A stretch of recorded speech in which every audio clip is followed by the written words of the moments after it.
2024 সালে 5 আগস্ট যশোরের জাবের ইন্টারন্যাশনাল হোটেলে ভাঙচুর, লুটপাট ও অগ্নিকাণ্ডের ঘটনায় এক বিদেশি নাগরিক সহ 24 জনের মৃত্যু হয়।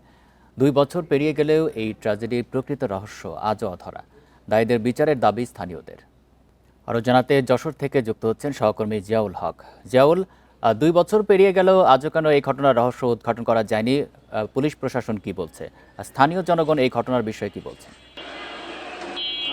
দেখুন, 2 বছর পেরিয়ে গেছে। ইতিমধ্যে এখন পর্যন্ত সর্বশেষ মামলার যে পরিস্থিতি সেটি হয়েছে, পুলিশের পক্ষ থেকে বলা হচ্ছে যে মামলাটি কিন্তু অধিকতর তদন্ত করা হচ্ছে। আমি একটু দেখাতে চাই যে আসলে কি ঘটনা ঘটেছিল এবং এই হোটেলটির বর্তমান অবস্থা কি। যেদিন আসলে এই ঘটনাটি ঘটেছিল সেদিন যারা ছাত্র সমাজ ছিল তারা কিন্তু তখন আন্দোলনের পরে তারা বিজয় উল্লাস করছিল। ঠিক এরকম একটি মুহূর্তেই কিন্তু এই হোটেলটিতে প্রথমে আগুন লাগে এবং এর পরপরই কিন্তু যখন আগুনটি ছড়িয়ে পড়ে এবং খুব দ্রুতই আগুনটি কিন্তু ছড়িয়ে পড়ে এবং ছড়িয়ে পড়ার পরে যখন যারা বিজয় মিছিল করছিল তারা কিন্তু বিভিন্ন দিক থেকে এখানে ছুটে আসে, কারণ যেহেতু এটি একটি ইন্টারন্যাশনাল হোটেল এবং যশোর শহরের একদম প্রাণকেন্দ্রে কিন্তু এটি অবস্থিত।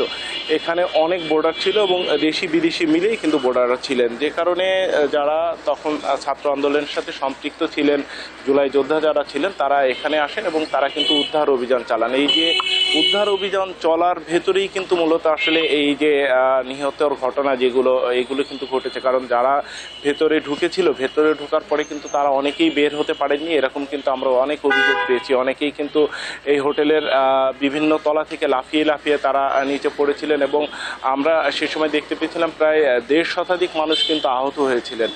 এদের ভেতরে 24 জনের মৃত্যুর বিষয়টি নিশ্চিত হওয়া গেছে এবং এর ভেতরে 19 জনকে হলো যে শহীদের তালিকাভুক্ত করা হয়েছিল এবং এই ঘটনার প্রায় 2 সপ্তাহ পরে যে তৎকালীন যিনি উপজেলা চেয়ারম্যান ছিলেন তিনি তহিদ চাকলাদার ফন্টু, তিনি এই ঘটনায় একটি মামলা করেছিলেন এবং এই মামলার পরবর্তীতে পুলিশের পক্ষ থেকে কিন্তু একাধিকবার এই হোটেলটিতে আসা হয়। পুলিশ ছাড়াও সিআইডি এবং অন্যান্য যে সংস্থাগুলো আছে সেই সংস্থাগুলোও কিন্তু এখানে এসেছেন এবং একাধিকবার তদন্ত করেছেন এবং তদন্ত করার পরবর্তীতে কিন্তু এটি সিলগালা করে দেওয়া হয়েছে।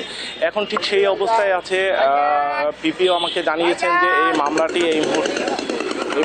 এই মুহূর্তে আসলে তদন্ত কার্যক্রম চলছে। তদন্ত কার্যক্রম চলার পরে যদি চার্জশিট জমা দেওয়া হয় তারপরে মামলার যে বাকি যে প্রসেসিংগুলো আছে সেগুলো সম্পন্ন করা হবে।